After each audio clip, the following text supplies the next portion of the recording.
ሰላም እንዴት ናችሁ? ጤና ይስጥልን በያላችሁበት ሁሉ። ውድ የዩቲዩብ ቤተሰቦቻችን እንዴት ናችሁ? እንኳን ወደ ቻናላችን በሰላም መጣችሁ። የቻናሉ ስም ኢትዮጵያን ካፕል ሾው ይባላል። እኔ ወንድማችሁ በርናባስ ነኝ። እኔ ደግሞ እህታችሁ ብርቄ ነኝ። ባልና ሚስት ነን። የሁለት ልጆች እናት ነች። እኔ ደግሞ አባት ነኝ።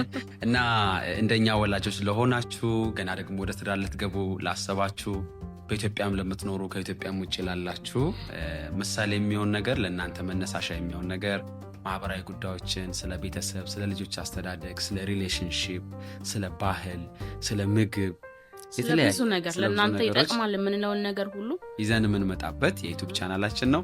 ስለዚህ እንኳን ደህና መጣችሁ። የዚህ ዩቲዩብ ቻናል ቤተሰብ ለመሆን ሰብስክራይብ ማድረግ እንዳትረሱ። የጀመርነውን ጉዞ አብራችሁን እየተጓዛችሁ እንግዲህ አብረን ፖዚቲቭ የሆነ ኢምፓክት እናምጣ በትውልዶቻችን ላይ ብለን እንጋብዛችኋለን። በያላችሁበት ሰላም ይብዛላችሁ። የምጨምሪው ነገር አለ? ሰብስክራይብ ማድረጋችሁን አትርሱ። ላለሁኝ ቤተሰብ ሁኑ። እንወዳችኋለን። እናመሰግናለን። ሰላም